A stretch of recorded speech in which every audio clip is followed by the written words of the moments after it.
हरे हंत सिद्ध सूरी उपाध्याय साधु सर्व अर्थ के प्रकाशी मांगलिक उपकारी है।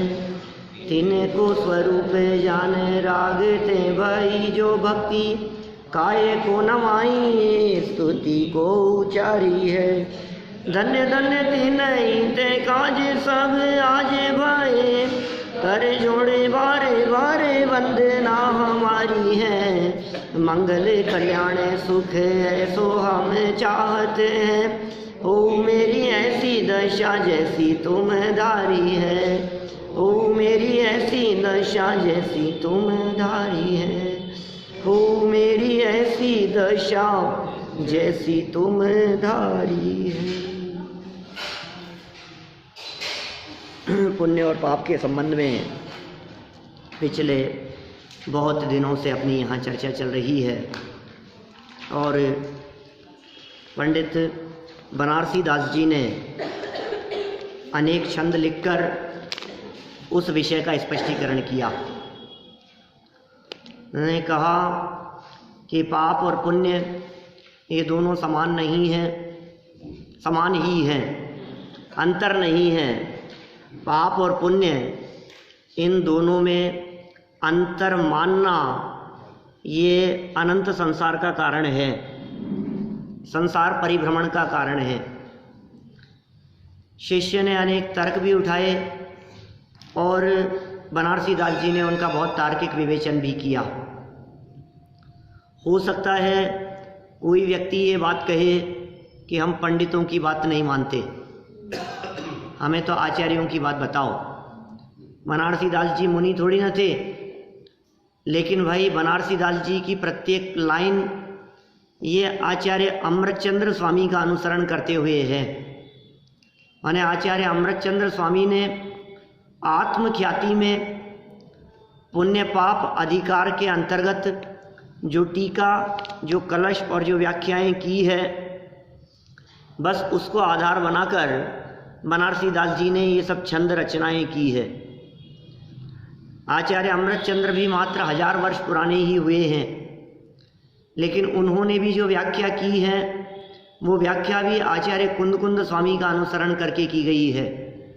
इसका मतलब ये बातें सैकड़ों वर्षों से ही नहीं, हजारों वर्षों से आगम में, जनागम में, शास्त्रों में उपलब्ध है। यह बात अलग है कि ये बातें हमने कभी सुनी नहीं, इसलिए हमें नई लगती है। कोई भी चीज़ नई तब तक लगती है जब तक हमने उसको सुना नहीं। हो सकता है किसी व्यक्ति ने श्रीदेवी के स्वर्गवास की न्यूज़ अभी तक ना सुनी हो, तो वो सुन करके कहे कि अरे ये कब हो गया, उसके लिए वो खबर नई है। वास्तव में बात तो आचार्य कुंद की भी नहीं है, बात तो भगवान महावीर स्वामी से चली आई है। महावीर भगवान ही नहीं, उससे पूर्ववर्ती समस्त तीर्थंकरों ने भी यही बात कही। मात्र 24 तीर्थंकरों ने ही नहीं, अनादि काल से वस्तु स्वरूप तो यही है कि पुण्य और पाप दोनों समान हैं। मुक्ति के मार्ग में जिस तरह से पाप बाधक है, उसी तरह से पुण्य भी मुक्ति के मार्ग में साधक नहीं है, बाधक ही है। पुण्य को जो साधक कहा जाता है कहीं कहीं उपचार से, वो भी पुण्य को छोड़कर धर्म उत्पन्न होता है, इस अपेक्षा से कहा जाता है। मार्ग में पहले पाप और फिर पुण्य, और पाप और पुण्य दोनों छूटकर फिर धर्म प्रकट होता है। इस अपेक्षा से ये सारी बातें यहाँ कही गई। बनारसी दास जी आत्मज्ञानी विद्वान थे। बनारसी दास जी बहुत गहन अभ्यासी विद्वान थे। वे समय सार पढ़कर एकांतवादी हो गए थे, स्वच्छंद हो गए थे। फिर गोमट सार पढ़कर लाइन पर आए और फिर ये नाटक समय सार में, इसीलिए उन्होंने ये समय सार की व्याख्या के पश्चात गोमट सार रूप बैलेंस की चर्चा भी की। बनारसी दास जी ने ये नाटक समय सार में जो बातें लिखी है, ये आत्मज्ञान होने के पश्चात लिखी, अज्ञानता की अवस्था में नहीं। जब ज्ञान प्रकट हो गया तो उन्होंने अपने द्वारा किए गए गलत कार्यों को प्रचार ना हो इसके लिए उनको तो गोमती नदी में बहा दिया। जो छंद उन्होंने रस काव्य जो लिखे थे उनको सबको उन्होंने वहाँ नदी में बहा दिया कि किसी के हाथ न लगे ऐसे छंद जो राग रंग और विषय कषाय का पोषण करने वाले हों। ये जो रचना हमारे पास में उपलब्ध है इसमें बनारसी दास जी का आगमानुकूल दृष्टिकोण स्पष्ट रूप से व्यक्त होता है। देखिए, बहुत सुंदर तर्क देकर अपनी बातों को सिद्ध करते हुए पंडित टोडरमल जी साहब क्या लिखते हैं, टोडरमल जी साहब क्या कहते हैं। देखिए, यहाँ पढ़ते हैं हम पेज नंबर 21 पर इसी विषय के बारे में। इस संदर्भ में आचार्य कल्प पंडित टोडरमल जी लिखते हैं, तथा आश्रव तत्व में जो हिंसादि रूप पापाश्रव हैं उन्हें हेय जानता है। बहुत मार्मिक है, बहुत सुंदर तर्क है और बहुत गहरी बातें हैं। पंडित जी साहब के अंतरंग गहराई से निकले हुए ये अनमोल रत्न हैं। आश्रव तत्व में हिंसा, झूठ, चोरी, कुशील, परिग्रह, ये सब आश्रव है ना, ये पापाश्रव है, ये पाप कर्म के आश्रव में कारण बनते हैं। इनको तो हेय जानता है। आपको पंडित जी साहब की इस शैली से हम पहले भी परिचय करा चुके हैं अनेक बार। जब जब वे इस तरह के शब्दों का प्रयोग करते हैं, ऐसा मानता है, ऐसा जानता है, ऐसा कहता है, वे सारी बातें ऊपर से चौकड़ी मार देने जैसी है, क्रॉस मार दो उसके ऊपर। माने वे सारी बातें अज्ञानी के आधार पर कह रहे हैं। ऐसा मानता है माने कौन? ज्ञानी नहीं, अज्ञानी। ऐसा समझता है, अज्ञानी। ऐसा कहता है, कौन? जहाँ जहाँ उनकी शैली में, भाषा में, वाक्य रचना में ऐसे शब्दों का प्रयोग मिले, ऐसा कहता है, तो क्या मानता है? हिंसादि रूप पापाश्रमों को तो हेय जानता है। तो गलती क्या हो गई इसमें कि आगे वाक्य तो पूरा सुनो। अहिंसादि रूप पुण्याश्रव हैं, उन्हें उपादेय मानता है। ये गड़बड़ हो गई कि साहब इसमें क्या हो गया? हिंसादिक को पापाश्रव जानकर हेय जानना, अहिंसादिक को पुण्याश्रव जानकर उपादेय मानना, इसमें क्या प्रॉब्लम है? तो टोडरमल जी कहते हैं, परंतु यह तो दोनों ही कर्म बंध के कारण है। इनमें उपादेयपना मानना वही मिथ्या दृष्टि है, ये आश्रव तत्व संबंधी भूल है। पॉइंट समझ में आया क्या क्या कह रहे हैं? ये आश्रव तत्व संबंधी भूल है। कितनी बड़ी गलतफहमी में है ये व्यक्ति। आश्रव तत्व के संबंध में कितनी बड़ी गलती किए हुए ये व्यक्ति बैठा हुआ है। दो तरह के आश्रव थे। हम आपसे पूछते हैं, आश्रव अच्छा है कि नहीं है? बोलो, आश्रव अच्छा है या नहीं है? आश्रव तो बुरा है ना, आश्रव तो बंधन करने वाला है ना। पुण्याश्रव भी आश्रव है। देखिए, 7 तत्वों में से अभी ध्यान देना, जीव और अजीव दो तो द्रव्य रूप हैं।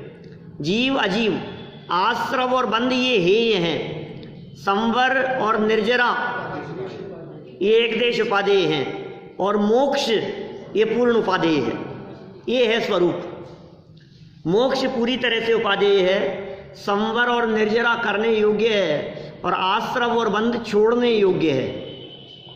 ये बिल्कुल स्पष्ट रूप से आचार्यों का निर्देश है। इसलिए आचार्य देव कह रहे हैं, भैया जब आश्रव और बंध दोनों ही छोड़ देने योग्य है तो फिर तुम उन आश्रव और बंध में ये बंटवारा क्यों करते हो कि इतना आश्रव तो रख लो, इतना बंध तो रख लो, और इतना आश्रव और बंध छोड़ दो। ये तो हमारी अज्ञानता हुई ना, 1.5 अकल का परिणाम हुआ कि नहीं? ये तो ऐसी बात हो गई कि कचरे में से काम की चीज छांट रहा है। अरे जो वो कचरा ही है, अब उसमें कहाँ काम की चीज मिलेगी तेरे को? लेकिन होते हैं ना वो 1.5 अकल। नहीं, इसमें भी ये बात ऐसी है। हमने कहा बोलो टीवी, फिल्म, पिक्चर, सीरियल आदि ये सब खराब है काम, विषय भोगादिक है, छोड़ने योग्य है। तो कहता है नहीं नहीं, उसमें से भी मैं अच्छी अच्छी बातें निकाल लूंगा। अरे जिसमें अच्छी बातें है ही नहीं तो कहाँ से निकालेगा?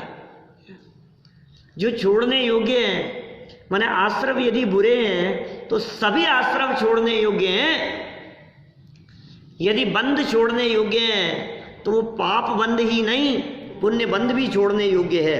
देखो आगे उन्होंने कहा कि इन दोनों को उपादेय मानना या आश्रम के दो टुकड़े करके आधे आश्रम को उपादेय मानना, ये मिथ्या दृष्टि है। आश्रम पर क्रियाशील नहीं होना ना, ज्ञाता दृष्टा बना रहना है बस खाली। हाँ, तो ज्ञाता दृष्टा रहा तो आश्रम नहीं किया, बंद नहीं किया आश्रम से। हाँ, आश्रम से ही तो बंद होता है। आश्रम को अच्छा बुरा मानता हूँ तो बंद होता है। हाँ, आश्रम को अच्छा बुरा मानता है तो बंद होता है। इसलिए पुण्य का उदय आया, दो अलग अलग चीज, पुण्य का उदय और पाप का उदय। ये उदय पिछले कर्म का है। अब उदय आने पर हमने जो उसके साथ में अच्छे और बुरेपन का व्यवहार करेंगे, ये आश्रम होगा, बंद होगा। आश्रम और आश्रम पूर्वक बंद दोनों साथ में होते हैं। हमने उनके साथ में जो जुड़ान किया उसमें कुछ को अच्छा और कुछ को बुरा माना, तो इससे नए कर्मों का आश्रम हो रहा है बंद के लिए। कर्मों का आना ये आश्रम और आकर के चिपक जाना ये बंद। तो आश्रम और बंद ये दोनों ही अच्छे नहीं है, ये दोनों ही करने योग्य नहीं है। कर्म आएंगे तो बंधेंगे।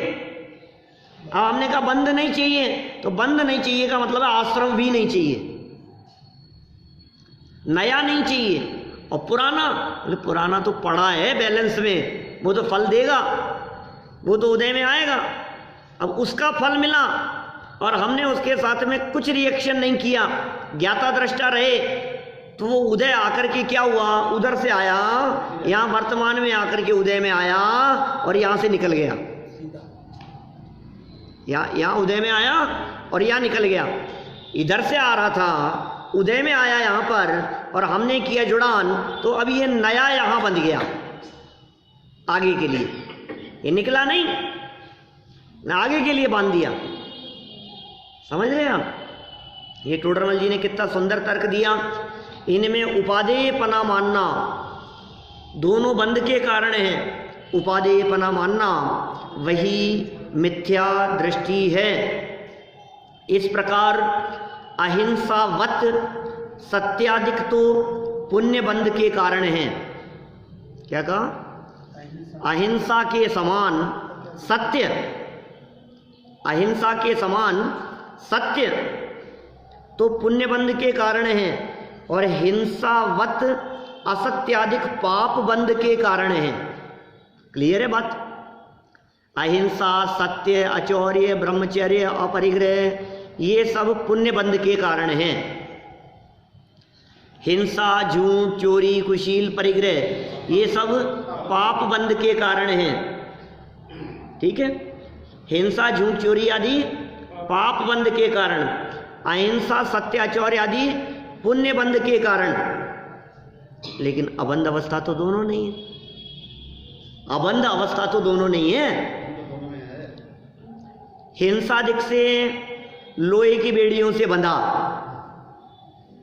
अहिंसा आदि से सोने की बेड़ियों से बंधा। बंधा तो दोनों से, बंधन बंधन में फर्क है। देखो, ये सर्व मिथ्याध्यवसाय हैं, वे सब त्याज्य हैं, ये सारे के सारे त्याज्य हैं। इसलिए हिंसादिवत अहिंसादिक को भी बंध का कारण जानकर हेय ही मानना। हिंसा के समान अहिंसा को भी हेय मानना। क्या कह रहे हैं भाई साहब, बहुत बड़ा कलेजा चाहिए। ये साधारण व्यक्तियों की बात नहीं है इतनी बड़ी बात कहना। हिंसा के समान अहिंसा को भी हेय जानना। हाँ, मुनिराज पालन करते हैं इसका। देखो, जीवों के प्राण हरण कर लेना हिंसा है, हिंसा है, और जीवों को बचाना अहिंसा है। मारना हिंसा और बचाना अहिंसा। तो मुनिराज जंगल में किसी प्राणी की हिंसा नहीं करते, तो हिंसा तो छोड़ दिया उन्होंने। तो अहिंसा का पालन करते हुए क्या वो जीवों को बचाते हैं कि नहीं? वो भी नहीं करते। जिस तरह से मुनिराज एक जगह पर बैठे हैं हाथ पे हाथ धरकर, और बहुत सारे चींटे सामने आ रहे हैं। अब वे मुनिराज चलते हैं तो हिंसा नहीं होती उनसे, देख करके चल रहे हैं, हिंसा तो नहीं कर रहे। अब आप कहें कि उनको बचाएं, अब वे मुनिराज आकर के बैठे, चींटे बहुत सारे हैं, एक चिड़िया आई और चिड़िया आकर के उस चींटे को खा रही है। मुनिराज को बचाना चाहिए कि नहीं? बचाएं कि नहीं उसको? बचाना चाहिए। क्या बात कर रहे हो आप? उड़ा दिया उन्होंने उठ करके चिड़िया को, फिर क्या होगा? चिड़िया उड़ गई, मुनिराज आकर के ध्यान करने वापस बैठ गए। अब ये ध्यान करने के लिए बैठ गए तो फिर आ गई, अब फिर उसको खाने लगी, फिर उठ करके भगाया उसको, भाग गई, फिर आकर के बैठे और फिर वापस आ गई। अब क्या करें बोलो? हैं? वो चींटों की सुरक्षा करने के लिए वो वहीं खड़े हो जाएं, इसलिए थोड़ी ना लिए दीक्षा उन्होंने। देखो आप, जिस तरह से पाप क्रियाएं उनके ध्यान साधना में बाधक हैं, उसी तरह से ये पुण्य रूप प्रवृत्तियां भी उनकी साधना में बाधक है। क्या? ये मारने के भाव से पाप बंधता है और बचाने के भाव से पुण्य बंधता है, लेकिन धर्म तो दोनों में नहीं हो रहा है। क्या? यहां तो धर्म की चर्चा चल रही है, यहां तो मोक्ष मार्ग की चर्चा चल रही है, यहां तो बात कुछ अलग हटके कहना चाहते हैं, ये सब त्याज्य है। इसलिए नीचे से तीसरी लाइन देखो आप, इसलिए हिंसादि वत, वत मतलब समझते हैं, उनके समान हिंसादि वत, हिंसादिक के समान अहिंसादिक को भी बंध का कारण जानकर हे ही मानना। देखो बहुत मार्मिक बात कह रहे हैं, बहुत बहुत गहराई है इन शब्दों में। हिंसादि के समान अहिंसादिक को भी बंध का कारण पहले तो जानो, क्या? फिर मानो। छोड़ने की नहीं कह रहे अभी, क्या? मुनि भूमिका के अंदर तो वो सब छोड़ करके लीन हो गए। अब हम क्या करें बोलो? क्या हम भी नहीं बचाएं? हम भी नहीं कर सकते ऐसा काम? हमारे को तो बचाना चाहिए, हम तो बचाते हैं, हमारे साथ तो ऐसी स्थिति बनती है। किसी के साथ में समझ लो आप, एक चिड़िया उड़ती हुई आ रही है और एक तितली को पकड़ रही है, तो हम उसको चिड़िया को भगा देते हैं, तितली को बचा देते हैं। हमारी भूमिका अलग है। तो फिर हमारे लिए नहीं है ना ये बातें कि तुम्हारे लिए बता रहे हैं। पंडित जी ने मुनिराजों के लिए थोड़ी ना लिखी है। पंडित जी की क्या हैसियत कि मुनिराज के बारे में कुछ बात लिखे? तो किसके लिए लिखी है? कि हिंसादिक के समान अहिंसादिक को भी पहले तो है ये जानो। क्या? समान जानो, बंध का कारण जानो। ये भी बंध का कारण है, ये भी बंध का कारण है। फर्स्ट ऑफ ऑल आप जानो तो सही। सबसे पहला काम पता लग गया, और यार है तो ये भी ठीक नहीं। आप जानो तो सही, पहले जानो। जैसे देखो, किसी व्यक्ति को यही पता नहीं है कि गुटखा खाने में ये जहर है, ये पॉइजन है, तो पहला काम क्या होगा? जानो। सबसे पहले जानो। फिर अब जान करके कोई व्यक्ति ये बात कहे कि हाँ जानता हूं मैं, कि नहीं नहीं भैया, इसको हे ही मानना, ये छोड़ने लायक है, पहले इसको मानो भी, फिर पहले जानो और फिर उसकी श्रद्धा करो कि ये मंजिल तक काम नहीं आने वाला है, ये तो छोड़ देने योग्य है। ऐसे ही पुण्य भी पाप के समान है, बंद कराता है, ये पहले जान लिया। फिर कह रहे हैं हे ही मानो। अब मान भी लिया हमने, छोड़ दो क्या? छूटेगा? छोड़ दो में मत लगा रहे। क्या? छोड़ने और छूटने में फर्क है बस। जिस व्यक्ति ने इस बात को जान लिया, समझ लिया, वो व्यक्ति सही रास्ते पर है। जो इस मर्म को नहीं समझ पा रहा है उसके गड़बड़ी हो रही है। सारा झगड़ा इस बात का हो रहा है, आप छुड़ाते हो, आप तो पुण्य को भी छुड़ाते हो, पुण्य को भी हे कहते हो, मंदिर जाने के लिए मना करते हो, उससे भी धर्म नहीं होता है ऐसा कहते हो, लोग मंदिर क्यों आएंगे। अरे भाई तुम हमारी पूरी बात सुन ही नहीं रहे हो, आप हमारी पूरी बात को सुन ही नहीं रहे हो, आप इस कंसेप्ट को समझ ही नहीं रहे हो। ये जो बातें आचार्यों ने लिखी है आप उसकी गहराई में जाने का प्रयास ही नहीं साहब ये बातें आपके लिए नहीं है, ये बातें तो आगे। अरे ये बातें यहीं के लिए, ये बातें यहीं समझने के लिए। कौन से स्टेशन पर जाकर के उतरना है ये जानना और ये श्रद्धा करना ये ट्रेन में बैठने के पहले जरूरी है। पहले कि नहीं साहब वो कब छूटना है कब उतरना है वो बातें अभी से ही क्यों बता रहे हो कि बाद में बताने वाला कौन होगा तुम्हारे को, क्या बाद में कौन बताएगा। एक बार ट्रेन में चढ़ गया तो तुझे पहले पता होना चाहिए ना कि मुझे वहां जाकर के उतरना है। ट्रेन कहाँ जा रही है, वहां उतरती भी है या नहीं उतरती है, ये सारी बातें पहले जानना जरूरी है। हम तो सोच रहे थे उस स्टेशन पे उतरेंगे और वहां ट्रेन रुकी नहीं। हम इधर से आए, इधर से आते समय हमने ये सोचा कि रेलवे स्टेशन पर मेन स्टेशन पे नहीं उतरूंगा, मैं तो आगे चल के गांधीनगर स्टेशन पे उतरूंगा क्योंकि मेरे को वो पास पड़ता है। अब ट्रेन मेन स्टेशन से बढ़ गई आगे, आप ट्रेन में बैठे हुए हैं, गांधीनगर स्टेशन पे उतरना है, अब वहां ट्रेन रुकती नहीं, अब क्या करोगे बोलो, फंस गए ना आप चक्कर में। तो आपको कहां जानना पड़ेगा, ये पहले ही जानना पड़ेगा कौन सी जगह तक जाना है, कहां जाकर के उतरना है, ये बातें पहले जानना जरूरी है। तो पंडित जी साहब ने कह दिया बंद का कारण जानकर हे ही मानना, जहां वीतराग होकर दृष्टा ज्ञाता रूप प्रवर्ते वहां निर्बंध है सो उपादेय है।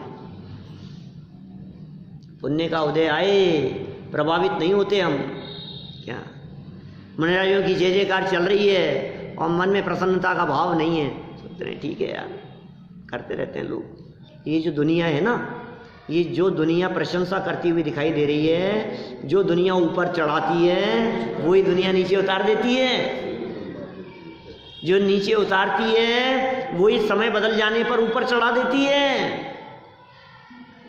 जो पराये दिखाई देते हैं वे समय बदल जाने पर अपने हो जाते हैं, जो अपने दिखते हैं वे समय बदल जाने पर पराये हो जाते हैं। समय समय का फेर है, समय बदल गया, टाइम बदल गया, सब समय समय की बात है साहब, ये वही है। क्या जिन्होंने हमारा साथ नहीं दिया ये वही हैं, जिन्होंने हमारे बीच में टांग अड़ाई ये वही हैं, लेकिन आज यही हमारे आगे पीछे साथ में, ये जो अभी साथ में है ये कल फिर अलग हो गए क्या, फिर जुड़ गए। जल से गलता, रवि से जलता, कमल जगह छूट जाने से और मित्र अरी हो जाए जगत में अशुभ उदय के आने से। मित्र थे कमल के लिए, जो कमल पानी में खिलता है बढ़ता है उसके लिए जल मित्र है। कमल पानी में होता है ना, वो पानी उसके लिए मित्र है, वो बढ़ा रहा है उसको। वो सूर्य की किरणें उसकी मित्र हैं जिनके पड़ते ही कमल खिल जाता है। लेकिन थोड़ा सा समय बदल गया, वो कमल जहाँ था वहाँ से टूटकर या वहाँ से अलग होकर वहाँ से उसने अपनी जगह छोड़ दी और उसी पानी में पड़ा है। अब वो पानी उस कमल को गलाने लगता है। अब वो सूर्य की किरणें उस कमल के पत्तों को जलाती है, झुलसाती है। बोलो, मित्र अरी हो जाएं जगत में अशुभ उदय के आने पर। अशुभ और शुभ ये दोनों ही उदय है, इसलिए ज्ञानी जीव अशुभ का उदय आने पर खेद खिन्न नहीं होते और शुभ कर्म का माने पुण्य कर्म का उदय आ जाने पर बहुत ज्यादा फूलते नहीं है। क्या होकर सुख में मगन न फूले, दुख में कभी न घबरावे, पर्वत नदी शमशान भयानक, अटवी से नहीं भय खावे। ये लाइन किसे याद नहीं है बताओ, सब जानते, मेरी भावना की पंक्तियां। होकर सुख में मग्न न फूले, नहीं फूले, फूलो मत सुख में मग्न होकर के। तो साहब दुख की परिस्थिति आई है तो रोने तो दो, कि रो भी मत, रो भी मत हैं, और फूलो भी मत। तो क्या कह रहे हैं, फिर क्या करें? कह रहे हैं दृष्टा ज्ञाता रूप प्रवर्तन करो, वो निर्बंध है और वही उपादेय है। सो ऐसी दशा ना हो। अब देखो अब क्या कह रहे हैं, अब आगे, अब ये बैलेंस है। ये बैलेंस क्या है?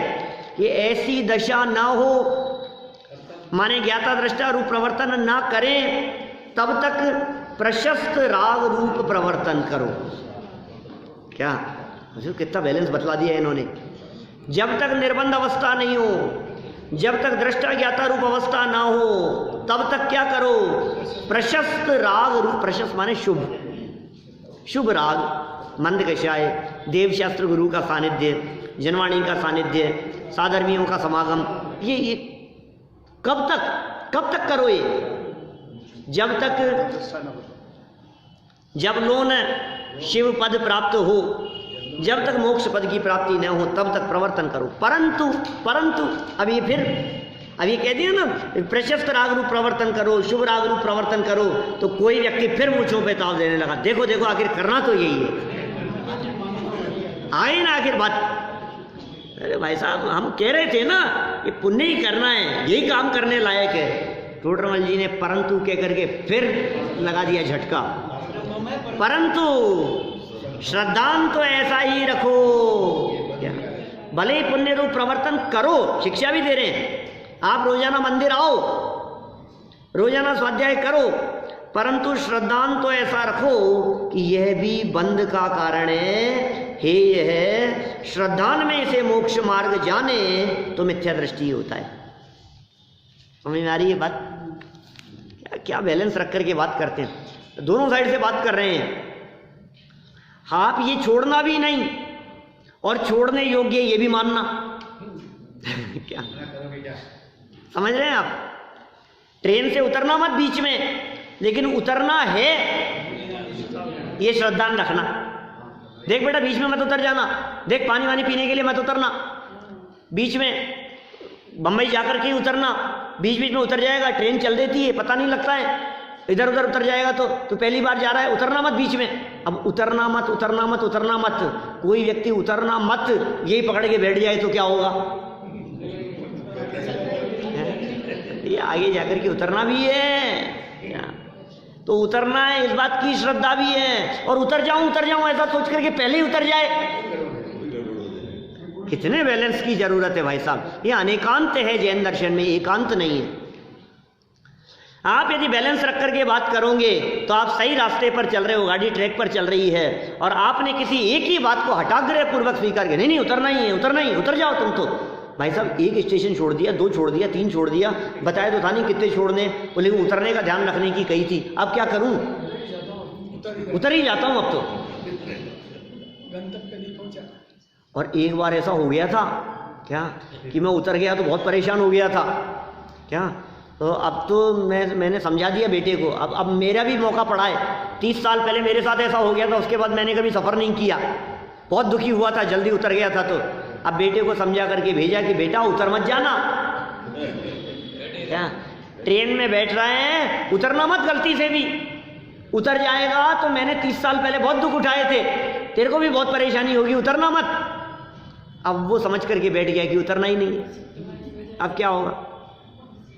तो फिर अब क्या करें? नहीं उतरना है कि उतरना है? क्यों उलझा रहे हो हमारे को कि उलझा नहीं रहे हैं?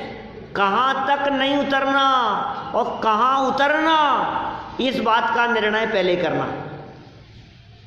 क्या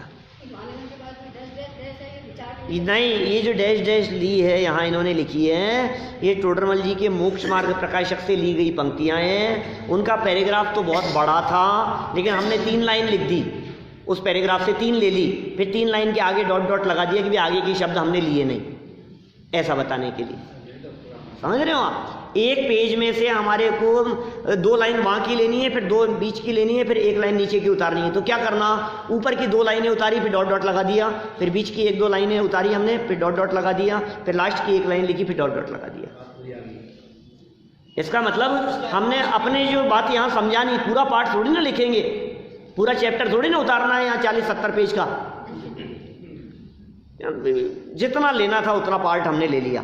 देखिए इस प्रकार खत्म करते हैं भाई। देखो मार्मिक बातें इस प्रकार हम देखते हैं कि यद्यपि लौकिक दृष्टि से, सुनो सुनो सुनो, क्या मार्मिक बात कह रहे हैं। कोई व्यक्ति हमारे को एकांतवादी नहीं मान ले वे, कोई व्यक्ति सर्वथा हमारे को ये नहीं समझ ले वे, ये तो पुण्य को यही बताते हैं, ये तो पुण्य को छोड़ने लायक बताते हैं साहब, इनके यहाँ तो बात ऐसी है। सुनो भाई टोडरमल जी क्या कह रहे हैं, ज्ञानी क्या कह रहे हैं। इस प्रकार हम देखते हैं कि यद्यपि लौकिक दृष्टि से पाप की अपेक्षा पुण्य अच्छा है। लौकिक बातों में तो अच्छा ही है, क्योंकि पुण्य का उदय भी जो है ना वो ये समागम उपलब्ध कराता है। लौकिक दृष्टि से, इस दृष्टि से भी अच्छा है। पाप का उदय हो तो दर्शन ना मिले, पुण्य का उदय हो तो दर्शन नसीब हो, ठीक है ना। पाप का उदय हो तो गाड़ी छूट जाए, और पुण्य का उदय हो तो गाड़ी लेट हो जाए, यदि आप देर से चल रहे हैं तो, है ना।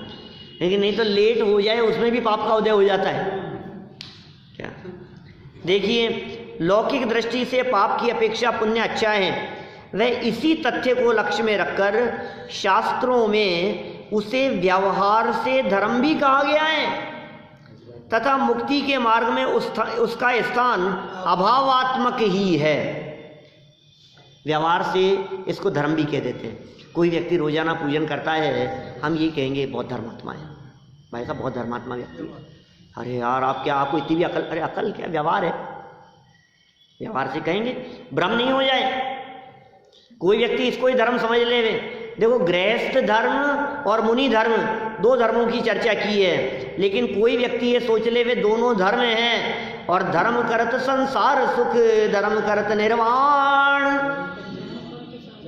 अब ये धर्म करने से संसार और मोक्ष सुख मिलता है। भाई साहब हम तो गृहस्थ धर्म से ही मोक्ष चले जाएंगे, नहीं होगा।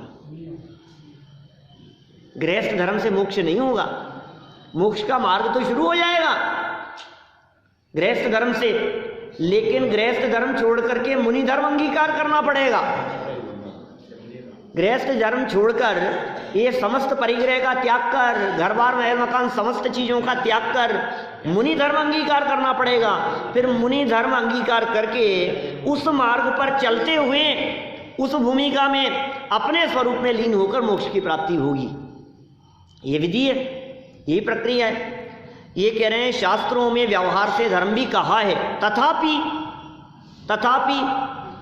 मुक्ति के मार्ग में उसका स्थान क्या है, अभावात्मक स्थान है मुक्ति के मार्ग में। पुण्य भला मानने में मूल कारण क्या है, पुण्य के फल स्वरूप प्राप्त होने वाली भोग सामग्री में सुख बुद्धि है। असली पॉइंट पर आओ आप। तो पुण्य क्यों चाहिए तुम्हारे को,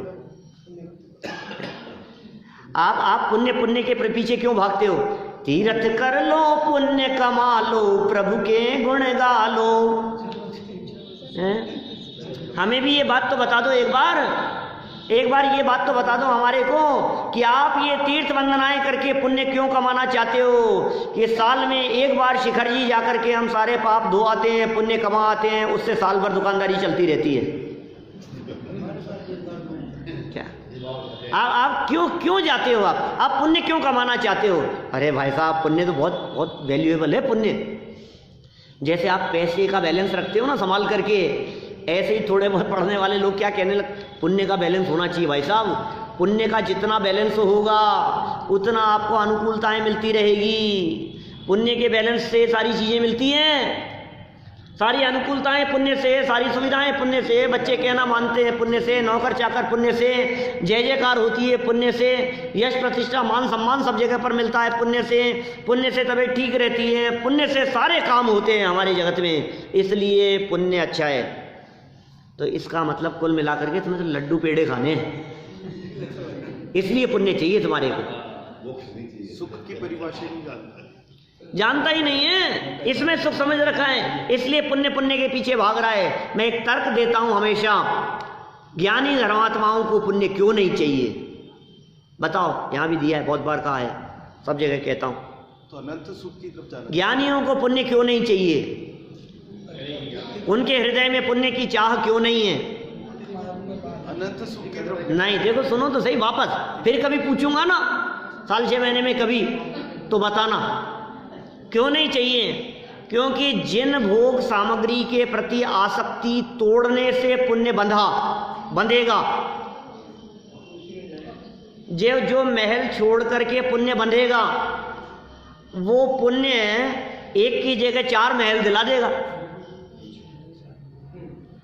मैंने इस भोग सामग्री को हेय जानकर छोड़ा, इससे बंधने वाले पुण्य ने मुझे वो भोग सामग्री और ज्यादा दिला दी। मैं करूं क्या इस पुण्य का? मुझे नहीं चाहिए ऐसा पुण्य। पॉइंट समझ में आ रहा है आपको? क्योंकि जिसकी वजह से पुण्य बंधा है वो ही दिला रहा है। यार मुझे नहीं चाहिए ना भाई साहब। आप चॉकलेट छोड़ोगे ना तो आपको पुण्य बंधेगा कि क्या मिलेगा उससे? कि आपने इस चॉकलेट खराब है, छोड़ दो इसको, कि मैंने छोड़ दी, कि मिलेगा क्या? कि इसको छोड़ने से जो पुण्य बंधेगा उससे 5 चॉकलेट मिल जाएगी। अरे वाह, मुझे क्या करना, मुझे चाहिए ही नहीं, ये इसकी मेरे को उपयोगिता ही नहीं है। जिस चीज को मैंने त्यागा है और जिसको त्यागने के भाव से पुण्य बंधा, वो पुण्य हमारे को वही चीज दोबारा दिला देता है। इसलिए ज्ञानी ऐसे पुण्य को नहीं चाहते, ऐसे पुण्य की तमन्ना नहीं रखते, इच्छा नहीं रखते। देखो आप, पुण्य भला मानने में मूल कारण पुण्य के फल स्वरूप प्राप्त होने वाली भोग सामग्री में सुख बुद्धि है। सही बात तो ये है। बाकी पुण्य में ऐसा क्या है? पुण्य तो पुद्गल परमाणुओं जैसा है। कर्म परमाणु है। आपको यदि यहाँ पुण्य के परमाणु कोई देवे ना ऐसे, आपको यार मैं क्या करूँगा धूल मिट्टी का, कि नहीं पता है इससे वो मिलता है तो उपयोगिता है। जैसे देखो, जिन नोटों से आपको कुछ मिले, इसलिए आप नोटों को चाहते हो ना, कि नोटों से हम चाहेंगे जो खरीद लेंगे, इसलिए आप उसकी तरफ आकर्षित होते हो। और आपको पता लग जाए कि इनसे कुछ नहीं मिलने वाला है, तो फिर आप क्या करते हो? अरे पुरानी करेंसी। कल परसों की घटना है ना, कल की परसों की, आपके किशनपोल बाजार की, नोट 500 के नोट रोड पर, और लोग उठाने के लिए दौड़ते रहे। नहीं नए 500 के नोट, और लोगों ने गाड़ियां रोक ली और लोग भाग रहे थे और उठा रहे थे। और जैसे ही लोगों ने हाथ में उठाया और उसको बारीकी से देखा, तो सब के सब कैसे थे कि बच्चों के खेलने के नोट जैसे थे। हैं? चूरण वाले, नकली थे सबके सब, और सबके चेहरे पर मुस्कुराहट की, तो होली का मजाक है। अब क्या होगा? अब कितनी उपादेय बुद्धि होगी उसके प्रति? 500 और 1000 के पुराने रखे हुए नोटों के प्रति कितना आसक्ति का भाव है? क्यों नहीं है? क्योंकि वो कुछ दिलाने में समर्थ नहीं है। इसका मतलब जैसे नोट के प्रति आसक्ति का कारण नोट नहीं है, उससे मिलने वाली भोग सामग्री है। नोट के प्रति अपनेपन का कारण नोट नहीं, उससे मिलेगा वो है। उसी तरह से पुण्य के प्रति चैट का कारण पुण्य नहीं, पुण्य से वो संपत्ति, संयोग, साधन, सुविधाएं मिलेगी वो है। इसका मतलब अल्टीमेटली आप जो पुण्य को चाह रहे हो, ये पुण्य को चाहने का मतलब आप भोगों को चाह रहे हो। ये तो दुख का सूचक हुआ ना। यही तो है, इसलिए तो निषेध कर रहे हैं। देखो, जब तक भोगों को सुख रूप माना जाता रहेगा, तब तक पुण्य में उपादेय बुद्धि नहीं जा सकती। ये सुख के स्वरूप में गड़बड़ी है। प्रॉब्लम सारी यही है। जब तक ये माना जाता रहेगा ना, क्या इसको भोग में सुख मानता रहेगा, तब तक पुण्य में उपादेय बुद्धि नहीं जा सकती है। ज्ञानानंद स्वभावी आत्मा के स्पर्श के बिना भोगों में से सुख बुद्धि नहीं जा सकती। ज्ञानानंद स्वभावी आत्मा का अनुभव ही शुद्ध भाव है, जो कि शुभाशुभ माने पुण्य पाप भाव के अभाव रूप होता है। वो शुद्ध भाव पुण्य भाव और पाप भाव के अभाव रूप होता है। दौलत राम जी छेड़ाला में कहते हैं, 10वां छंद है 5वीं ढाल का, उसमें कहते हैं, जिन पुण्य पाप नहीं कीना, पुण्य और पाप दोनों नहीं कीना। 200 साल पहले लिख रहे हैं दौलत राम जी, आपके दौलत राम जी। उधर के शासनी के, इसलिए कह रहा हूं। जिन पुण्य पाप नहीं कीना, अरे साहब फिर करेगा क्या ये तो बताओ आप। पुण्य भी नहीं किया और पाप भी नहीं किया। पाप नहीं करने का उपदेश तो सारा जगत देता है, लेकिन पुण्य नहीं करने की बात यदि आप कह रहे हो तो दोनों ही छोड़ देंगे तो फिर करेंगे क्या। जिन पुण्य पाप नहीं कीना, आत्म अनुभव चित दीना, तिन्हीं विद्यावत रोके, संवर लही सुख अवलोके। फिर होता है संवर, फिर होती है सुख की उत्पत्ति, फिर होता है आत्मा का अनुभव। ये दोनों पुण्य और पाप अभाव रूप है। अतः सम्यक सुखाभिलाषी जीवों को आत्मानुभूति रूप शुद्ध भाव को प्राप्त करने का प्रयत्न करना चाहिए, करना चाहिए। ऐसे सुख को छोड़कर जिसके पीछे दुख आता हो उसको छोड़ करके अनंत सुख की तरफ आगे बढ़ना। हाँ, जिसके पीछे अभी अपन इसकी यदि विस्तार करना हो ना, महीनों चले ये प्रकरण, पुण्य पाप संबंधी चर्चाएं महीनों तक चर्चा करते रहे हम, अंत नहीं आए। ऐसे विषय हैं ये। पुण्य पाप में तो सारा सब कुछ आ गया है भाई साहब, कितनी चर्चा करें इनकी। वो सुख किस काम का जिसके आगे पीछे दुख भरा हुआ है, जैसे भोगने में भी दुख है। वो पुण्य किस काम का कि मिली हुई भोग सामग्री भी भोगो तो तकलीफ देने वाली होती है। पुण्य के वजह से मिली हुई सामग्री भी तल्लीनता करने से पाप बांध देती है। ये पुण्य और पाप दोनों जुड़वा भाइयों के समान है, एक दूसरे का साथ नहीं छोड़ते। आपको भले ही लग रहा है पुण्य चाहिए पुण्य चाहिए पुण्य चाहिए, सुन तुझे पुण्य चाहिए ना, पुण्य आएगा तो पाप भी पीछे से आएगा। अकेले नहीं आते, अकेला पुण्य ही पुण्य नहीं चलेगा। पुण्य के बाद में पाप और पाप के बाद में पुण्य, ऐसा ही होगा। उपादेय बुद्धि मत रखो भाई। ये जो कहा गया है लौकिक दृष्टि से पाप की अपेक्षा से पुण्य को जो भला कहा गया है, वो क्यों कहा गया है, उसके पीछे भी कारण बस इसी तरह का है। वही सारे उदाहरण लगाना जो हमने आपको पहले दिए हैं कई बार। वो सामान चोरी हो जाए तो जाते समय चोरी होना अच्छा है कि वापस घर आते समय चोरी होना अच्छा है? बस इतना ही अच्छा है। आपने नहीं सुना क्या? हम जा रहे थे बम्बई शादी अटेंड करने के लिए, अहमदाबाद जा रहे थे, शादी थी अहमदाबाद, है ना। अहमदाबाद में शादी थी और वहाँ जा रहे थे और सामान सूटकेस ले गए हम, पैकिंग करके सब ले गए वहाँ जा करके हमने शादी वादी अटेंड की। और शादी वादी अटेंड करने के बाद में जब वापस लौट करके आ रहे थे तो हमारा जो कपड़ों का सूटकेस था वो ट्रेन में चोरी हो गया। अब ट्रेन में हम परेशान होने लगे, अरे यार कौन, अभी तो यहीं था, यहीं कहाँ चोरी हो गया, क्या क्या चले गया। तो बगल में पड़ोस सामने भाई साहब बैठे थे, बोले भाई साहब क्या हुआ, आप कहाँ रहते हो, कहाँ के रहने वाले हो? अरे जयपुर के रहने वाले हैं, जयपुर ही जा रहे हैं। तो कहाँ गए थे? बोले वहाँ गए थे शादी अटेंड करने के लिए। ऐसे बातचीत होने लगी, अरे सब सामान ही चला गया, देखो तो सही। बोले भाई साहब आप तो देखो पॉजिटिव सोचा करो, पॉजिटिव क्या पॉजिटिव सोचो कि यार सामान चले गया, क्या पॉजिटिव सोचो, इसमें चला गया ना कि नहीं, पॉजिटिव सोचो। आप कल्पना करो आपको यहाँ से शादी में जाते समय यदि चले जाता तो आप वहाँ जाकर के कैसे पार्टी अटेंड करते, बाजार जाकर के खरीदना पड़ता और न मालूम क्या क्या स्थिति होती, सब बहुत परेशान हो जाते। अभी तो वापस आ रहे हो, घर ही तो जा रहे हो, और घर में तो तुम्हारी अलमेरा भरी है, घर में तो भरे पड़े हैं कपड़े, क्या फर्क पड़ गया? जो हुआ भाई साहब अच्छा ही हुआ, जो होता है अच्छे के लिए ही होता है। क्या अच्छा हुआ कि नहीं बोलो? किससे क्या अच्छा हुआ? जाते समय सामान चोरी होता, उसकी अपेक्षा से आते हुए सामान चोरी हुआ। ये क्या है, कैसा है? अच्छा है। क्या क्या क्या कहना है? अच्छा है। किससे अच्छा है? जाते समय चोरी हो जाता उससे अच्छा है। लेकिन कोई व्यक्ति अच्छा मानकर घर आने के बाद में, अब वो जिनका आते समय चोरी हुआ था ना, वो आए हमारे यहाँ मिठाई का डब्बा लेकर। मैंने कहा क्या हुआ? बोले आज तो भाई साहब बहुत अच्छा काम हुआ, बहुत ही अच्छा हो गया, आज तो मिठाई खाओ, पहले मुंह मीठा करो, देखो फिर बताता हूँ पूरी घटना। क्या हुआ भाई? आते समय सामान चोरी हुआ, बहुत अच्छा हुआ। पागल हो गया, इसे अच्छा कह रहा है? अच्छा तो यही है कि सामान चोरी ही ना हो। अच्छा तो यही है कि पाप और पुण्य दोनों ही ना हो, भला तो यही है, लेकिन जब धर्म ना हो तो क्या करें कि जब तक वीतराग भाव न हो तब तक अपना काल शुभ भाव में बिताना, अशुभ में मत जाना।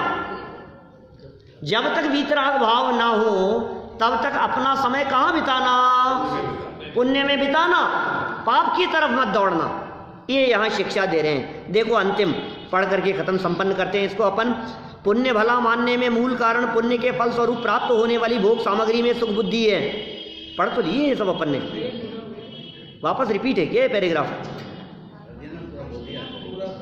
पूरा का पूरा पैराग्राफ ही रिपीट है ये गलती से।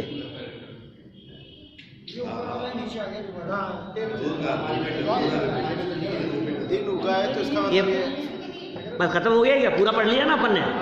अच्छा, क्या कह रहे हैं भाई साहब? कुल मिलाकर के बात ये निष्कर्ष स्वरूप बात यही है दिन उगा है तो रात के आने का संकेत है। हाँ, वीतराग भाव ही उपादेय है, वीतराग भाव ही अंगीकार करने योग्य है, वही ग्रहण करने योग्य है, वही स्वीकार करने योग्य है। लेकिन जब तक न हो तब तक पुण्य भाव में काल बीते, लेकिन पुण्य भाव में काल बीतते हुए भी ये छोड़ने योग्य है और मुझे इसमें अटकना नहीं है, मुझे इससे आगे बढ़ना है। ये लक्ष्य, ये श्रद्धान बराबर बना रहे, हम सभी का इसी प्रकार का लक्ष्य बराबर हो और ऐसी वीतराग अवस्था की प्राप्ति हो, इसी भावना से बात को यहीं विराम देता हूँ। फिर आगे कोटा और इंदौर से आने के बाद बैठेंगे हम।